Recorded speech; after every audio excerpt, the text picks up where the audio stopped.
আল্লাহ, এটা আমি কি দেখলাম? অন্তরা আপু কি সত্যি প্রেগনেন্ট হয়ে গেল নাকি? জানতে হলে অবশ্যই ভিডিও শেষ অবধি দেখতে হবে। আহারে বেচারা জয় ফার্স্টেই ফেসে গেল। ডেয়ার কমপ্লিট করতে হবে এখন ওকে। কি যে পাগলা মার্কা ডেয়ার পরে আল্লাহই জানে।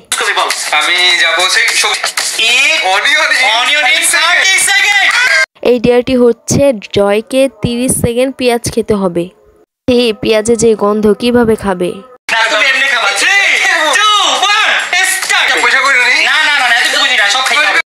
জয় কত কঠিন একটা ডেয়ার পেয়েছে। একে তো পেঁয়াজ খেতে হবে, তার মধ্যে পরিষ্কারও করা যাবে না। ছি ছি। আহারে বেচারা জয় পারলো না, তার জন্য আবার পানিশমেন্ট পেতে হবে। জয় তো ডেয়ারটা কমপ্লিট করতে পারে নাই, এই জন্য ওর জন্য একটা পানিশমেন্টও আছে। দেখা যাক নেক্সট ডেয়ার কে কমপ্লিট করে।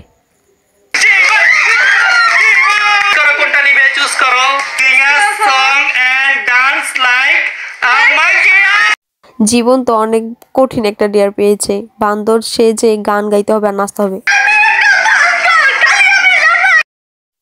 জীবন তো 100 ডেয়ার কমপ্লিট করে ফেলেছে। অনেক মজা হয়েছে ডেয়ারটা। দেখা যাক পরবর্তী ডেয়ার কে কমপ্লিট করে। এবার তো রাকিব ভাইয়ের পালা। দেখা যাক রাকিব ভাই কি ডেয়ার পায়। ভাইরে ভাই, রাকিব ভাই তো অনেক কঠিন একটা ডেয়ার পেয়েছে। 30 সেকেন্ড বরফ গেঞ্জির ভিতরে ঢুকিয়ে রাখতে হবে।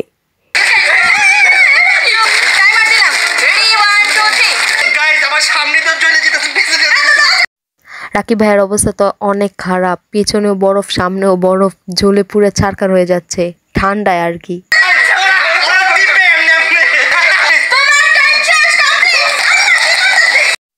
রাকিব ভাই ফাইনালি ডেয়ারটা কমপ্লিট করে ফেললো আর ঘরটাও নোংরা করে ফেললো।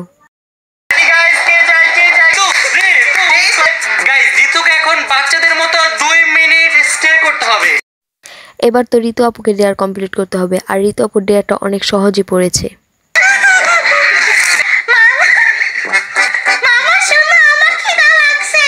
জয়, তুমি শুনতে পাচ্ছ না ঋতুর খিদা লেগেছে? তুমি খাবার এনে দিচ্ছ না কেন বাচ্চা ঋতুটাকে?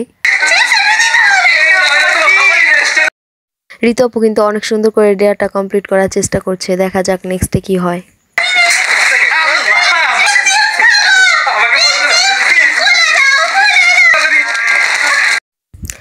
ঋতু আপু তো ডেয়ারটা কমপ্লিট করে ফেললো। এখন হচ্ছে অন্তরা আপুর পালা। অন্তরা আপু কি সত্যি সত্যি প্রেগনেন্ট হয়ে গেল নাকি?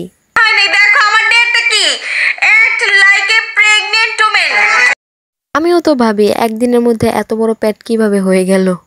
এখন তো দেখছি এটা একটা ডেয়ার, প্রেগনেন্ট হয়ে থাকতে হবে।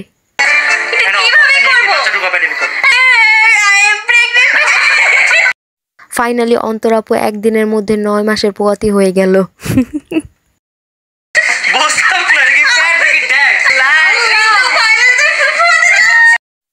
হ্যাঁ, ওরা যদি ভাই হয় তাহলে আমি কি হচ্ছি? আপনারা কি হচ্ছেন কমেন্টে বলেন তো।